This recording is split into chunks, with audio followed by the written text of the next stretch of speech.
Imagine un instant que chaque choix que nous faisons laisse une empreinte profonde dans notre âme. Que se passerait-il si je te disais qu'une chose aussi commune qu'un verre peut ouvrir des portes invisibles vers des dimensions que nous ne comprenons pas entièrement? Et si ces portes ne mènent pas toujours à des lieux de lumière aujourd'hui, nous allons explorer un sujet qui a été débattu, ignoré et souvent mal compris.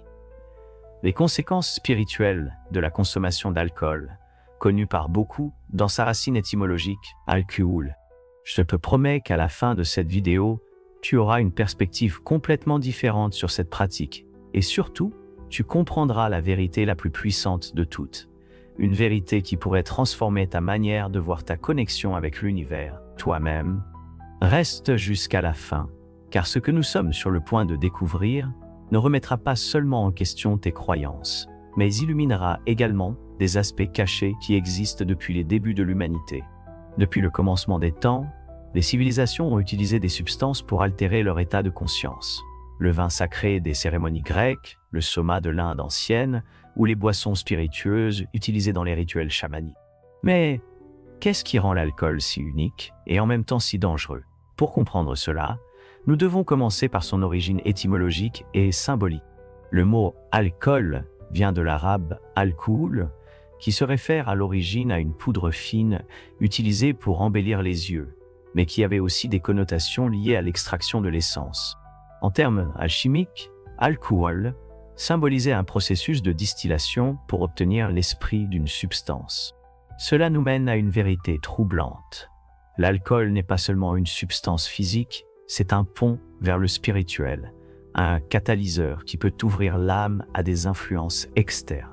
Le médecin et mystique perse Avicenne avertissait déjà que l'abus de substances pouvait déséquilibrer les humeurs du corps, altérant la connexion entre l'âme et l'esprit. Selon de nombreuses traditions ésotériques, la consommation d'alcool affaiblit le champ énergétique qui entoure chaque personne, ce que certains appellent l'aura. Cet affaiblissement peut permettre à des énergies externes, souvent négatives, d'entrer dans notre espace personnel. Pensez à cela. Combien de fois avons-nous vu quelqu'un se transformer complètement sous l'influence de l'alcool? Cette transformation n'est pas seulement chimique, mais également spirituelle. Les traditions mystiques soutiennent que l'alcool agit comme un dissolvant de barrières, laissant l'individu vulnérable à des pensées et émotions qui ne lui appartiennent pas. Par exemple, le soufisme, un courant mystique de l'islam, on dit que l'alcool brouille le cœur, le siège de la connexion avec le divin.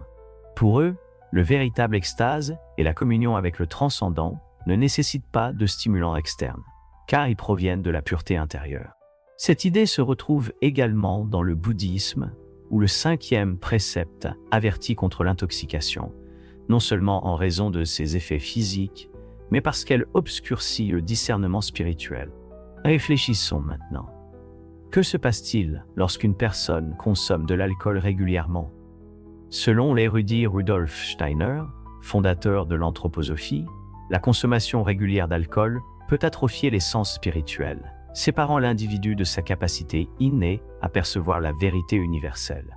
Steiner soutenait que l'alcool ferme les portes vers l'évolution supérieure de l'esprit humain, bloquant notre capacité à nous connecter à des niveaux de conscience plus élevés. Mais il y a quelque chose d'encore plus profond. De nombreuses cultures anciennes croyaient que l'alcool n'affectait pas seulement l'individu dans le présent, mais qu'il avait également des répercussions sur ses futures incarnations. Selon ces traditions, les actes réalisés sous l'influence de l'alcool sont gravés avec une intensité particulière, créant un karma qui peut être difficile à surmonter dans des vies ultérieures. Cela soulève une question cruciale. Comment pouvons-nous nous protéger de ces conséquences, alors que nous vivons dans un monde où l'alcool est si présent dans la vie sociale et culturelle? La réponse n'est pas simple, mais elle commence par la prise de conscience. Prenez un moment pour réfléchir. Vous êtes-vous déjà demandé quel prix votre âme paie pour chaque expérience fugace de plaisir? Faites-moi part de vos pensées dans les commentaires, car ce que nous découvrons ensemble ici peut être le premier pas vers un changement profond. La consommation d'alcool, au-delà de ses effets visibles, a un impact profond et souvent ignoré sur les niveaux les plus subtils de notre existence. Bien que la science moderne se soit principalement concentrée sur les aspects physiques et psychologiques de cette substance, Les traditions spirituelles et ésotériques ont signalé depuis des siècles que son influence va bien au-delà du corps et de l'esprit. Considérons un instant le concept de vibration si fondamental dans divers enseignements spirituels. Tout ce qui existe dans l'univers vibre à une fréquence spécifique, y compris notre propre énergie vitale. L'alcool, selon ces enseignements, a une vibration extrêmement basse, ce qui signifie qu'il peut réduire la fréquence vibratoire de ceux qui le consomment. Ce n'est pas simplement une métaphore, mais une réalité spirituelle que de nombreuses cultures ont reconnue. Dans les traditions indigènes, par exemple, on croit que l'alcool ouvre un portail permettant l'entrée d'esprits indésirables. Ces esprits, connus sous le nom d'intrus énergétiques, peuvent influencer le comportement et les émotions de la personne, la poussant à agir de manière incohérente avec sa véritable essence. C'est pourquoi les chamans et guérisseurs interdisent souvent strictement la consommation d'alcool avant toute cérémonie ou rituel, sachant que sa présence peut perturber l'équilibre délicat entre le monde physique et le spirituel. Le psychologue et philosophe Carl Jung a également reconnu le rôle de l'alcool dans le domaine spirituel, y faisant référence comme un substitut des expériences transcendantes. Jung a observé que beaucoup de gens se tournent vers l'alcool à la recherche d'une connexion avec quelque chose de plus grand qu'eux-mêmes. Cependant, cette connexion est illusoire et souvent destructrice. Au lieu d'élever l'esprit, l'alcool l'enfonce dans un état de déconnexion et de confusion.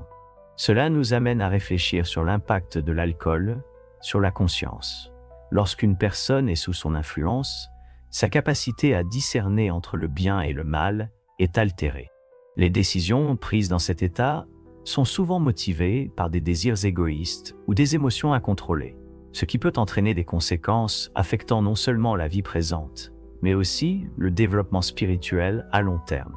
Un exemple de cela se trouve dans la Kabbale, qui enseigne que l'âme humaine est en constante évolution, cherchant à s'élever vers des niveaux plus élevés de connexion avec le divin.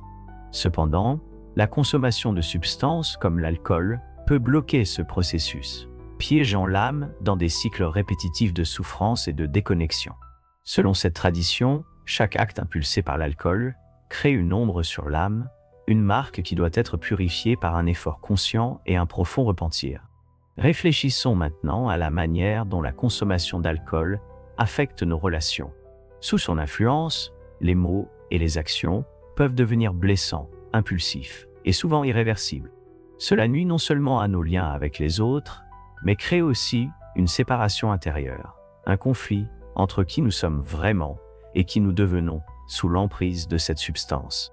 La spiritualité, en essence, consiste à se souvenir de notre véritable nature et à vivre en harmonie avec le but le plus élevé de notre existence. Mais l'alcool, en obscurcissant l'esprit et en affaiblissant l'âme, nous éloigne de cette vérité, nous déconnecte de notre intuition. Cette voix intérieure qui nous guide sur le bon chemin et nous fait oublier la sagesse qui réside en nous, la remplaçant par un vide que nous tentons de combler par plus de consommation, créant un cercle vicieux dont il est difficile de s'échapper. Une question importante se pose alors. Est-il possible de renverser les effets spirituels de l'alcool? La réponse, selon diverses traditions, est un franc oui, mais ce processus exige un engagement profond envers la guérison et la transformation personnelle. La méditation, la prière, le jeûne et l'introspection sont des outils puissants qui peuvent nous aider à purifier notre énergie et à restaurer notre connexion avec le divin.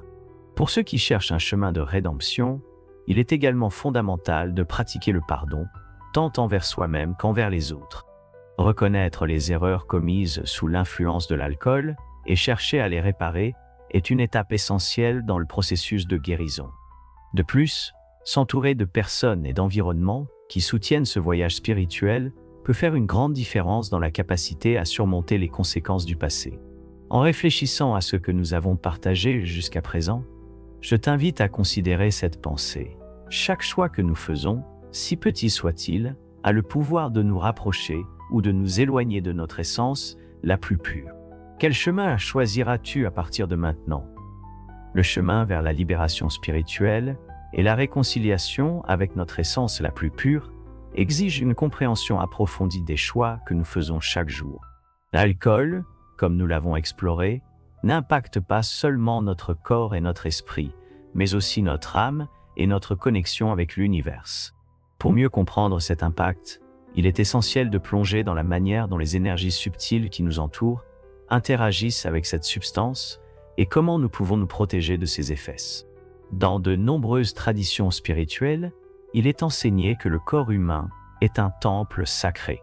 Ce concept ne se limite pas à l'aspect physique, mais englobe la totalité de notre être, corps, esprit, âme et énergie. Lorsque nous introduisons l'alcool dans ce temple, nous perturbons son équilibre naturel. Selon la médecine ayurvédique, l'alcool génère de l'ama, une toxine qui n'affecte pas seulement le corps physique, mais qui bloque également le flux de prana ou d'énergie vitale qui traverse notre être.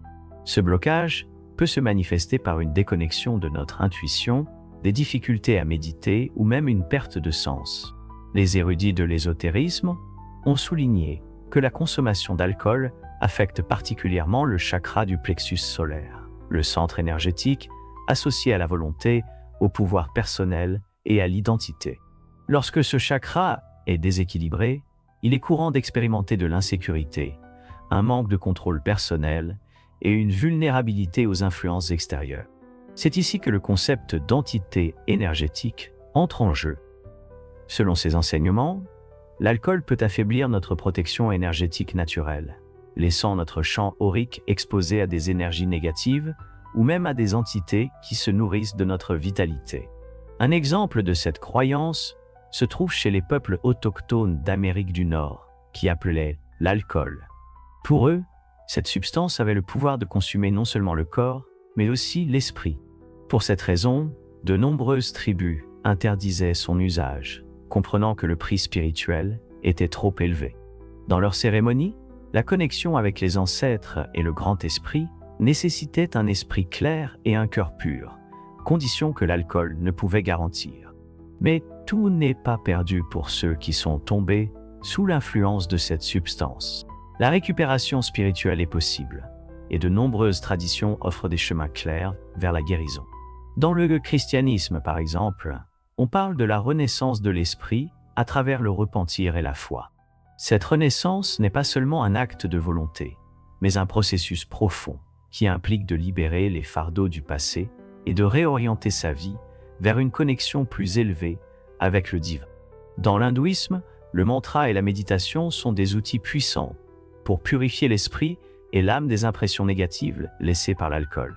En répétant un mantra sacré, tel que le Om Namah Shivaya, on croit que les énergies internes s'harmonisent et que l'équilibre perdu est rétabli. Ces méthodes ne se contentent pas de nettoyer le champ énergétique, mais aident également à élever la fréquence vibratoire de l'individu, le rapprochant d'états supérieurs de conscience. La volonté de transformer notre relation avec l'alcool nécessite également un changement dans la perception culturelle. Nous vivons dans une société qui glorifie sa consommation, l'associant à la célébration, au succès et à la socialisation. Cependant, il est nécessaire de remettre en question ces récits et de rechercher des alternatives qui honorent notre santé physique, émotionnelle et spirituelle. Opter pour des pratiques qui favorisent une connexion authentique, comme le yoga, la danse ou des rencontres conscientes, peut être une manière puissante de substituer les habitudes qui ne nous servent plus. À mesure que nous avançons sur ce chemin de découverte personnelle, il est crucial de nous entourer de personnes qui partagent nos valeurs et soutiennent notre croissance spirituelle. Les cercles de soutien, tels que les groupes de méditation ou les communautés spirituelles, peuvent offrir un espace sûr pour réfléchir, partager des expériences et nous motiver dans notre voyage. De plus, rechercher la guidance d'un mentor spirituel ou d'un thérapeute spécialisé peut être inestimable pour ceux qui font face à des défis profonds dans ce processus. Enfin, rappelons-nous que l'esprit humain a une capacité infinie à guérir et à transcender, peu importe jusqu'où nous sommes allés dans la consommation d'alcool ou combien de décisions erronées nous avons prises sous son influence. Il existe toujours la possibilité d'un nouveau départ. Chaque jour nous offre une opportunité de choisir consciemment, de nous aligner avec notre vérité et de marcher vers une vie plus authentique et pleine. Je t'invite maintenant à réfléchir sur ces mots et à partager dans les commentaires ton expérience. Comment as-tu perçu l'impact de l'alcool dans ta vie non seulement sur le plan physique, mais aussi émotionnel et spirituel. En partageant nos histoires, nous créons un espace d'apprentissage mutuel et de transformation collective. La vie est un flux constant de choix, et chacun d'eux a le potentiel de nous rapprocher ou de nous éloigner de notre essence la plus pure. Lorsque nous parlons de l'alcool et de son impact sur notre existence, nous n'évaluons pas seulement une substance, mais la relation symbolique et énergétique que nous établissons avec ce que nous consommons. Pour comprendre pleinement comment nous libérer de ces effets spirituels, nous devons plonger dans les racines de nos décisions et explorer les outils qui nous permettront de les transcender. Un aspect crucial de ce voyage est la reconnaissance. Bien souvent, la consommation d'alcool découle d'une recherche inconsciente d'évasion ou de soulagement, une tentative de faire taire le bruit intérieur ou de combler des vides émotionnels. Cependant, ce que nous recherchons vraiment ne se trouve pas à l'extérieur, mais dans une reconnexion avec notre propre âme. Comme le disait le philosophe Lao Tse, la connaissance des autres est intelligence, la connaissance de soi est sagesse. Se reconnaître est le premier pas pour comprendre pourquoi nous recourons à l'alcool et ce qu'il représente dans nos vies. Peut-être est-ce une soupape de sécurité pour le stress, une habitude sociale ou même une tradition familiale. Mais lorsque nous regardons au-delà de la surface, nous découvrons que ces raisons ne sont que des masques qui cachent des besoins plus profonds, le désir de connexion, de paix intérieure ou de sens.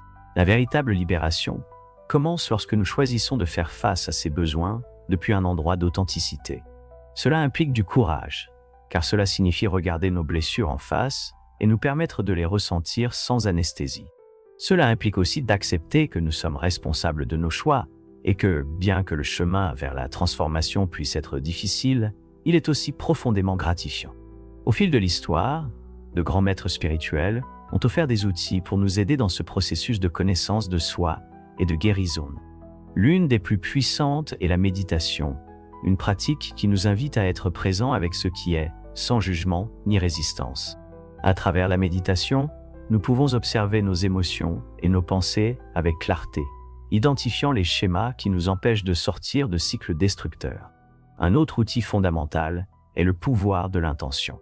Lorsque nous établissons une intention claire de guérir et d'élever notre énergie, nous envoyons un signal à l'univers et à notre propre âme que nous sommes prêts pour le changement.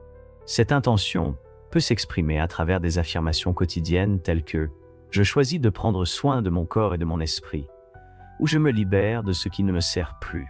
Ces déclarations, bien que simples, ont un impact profond sur notre conscience et peuvent nous aider à reprogrammer nos croyances et nos comportements. En plus de ces pratiques, le pouvoir de la communauté ne doit pas être sous-estimé. S'entourer de personnes qui partagent notre vision d'une vie plus consciente peut être un grand soutien dans les moments de doute ou de faiblesse. Les communautés spirituelles, les groupes de soutien ou même un cercle proche d'amis peuvent nous apporter l'encouragement et la motivation dont nous avons besoin pour rester sur le chemin. Cependant, le processus de libération n'est pas linéaire. Il y aura des jours où le désir de revenir à de vieilles habitudes sera fort et d'autres où nous nous sentirons totalement alignés avec notre vérité. Dans ces moments, il est important de se rappeler que chaque pas que nous faisons vers la guérison, aussi petit soit-il, est un acte d'amour de soi. Et l'amour de soi est la clé pour débloquer notre véritable potentiel. Lorsque nous parvenons à nous libérer des chaînes de l'alcool et de ses effets spirituels, nous éprouvons un changement profond dans notre énergie. Notre fréquence vibratoire s'élève, notre intuition s'affine et notre connexion au divin se renforce. C'est comme si un brouillard qui obscurcissait notre vision se dissolvait, nous permettant de voir le monde avec une clarté renouvelée. Dans cet état, nous sommes capables de créer une vie plus en accord avec nos valeurs et notre but. Les relations deviennent plus authentiques, les décisions plus conscientes et notre existence plus épanouie. C'est une renaissance spirituelle qui nous rappelle qui nous sommes vraiment, des êtres de lumière, d'amour et de sagesse. Pour conclure, réfléchissons à l'idée que tout dans la vie est une opportunité d'apprentissage et de croissance. Même nos chutes et nos erreurs ont un but, car elles nous enseignent des leçons précieuses qui nous aident à évoluer. Si l'alcool a fait partie de votre vie, de quelque manière que ce soit, ne le voyez pas comme un obstacle insurmontable, mais comme une invitation à explorer votre pouvoir intérieur et votre capacité de transformation. Maintenant, je vous pose la question. Quel pas êtes-vous prêt à faire pour prendre soin de votre corps, votre esprit et votre âme? Quel engagement ferez-vous envers vous-même à partir de ce moment? Faites-le moi savoir dans les commentaires, car vos mots peuvent inspirer d'autres personnes dans leur propre chemin de guérison et d'éveil. Ce voyage que nous avons partagé n'est que le début. Chaque jour est une nouvelle opportunité de choisir consciemment, d'élever notre énergie et de vivre en accord avec la vérité universelle. Prêt à faire ce pas? Le moment est maintenant. Merci d'avoir regardé.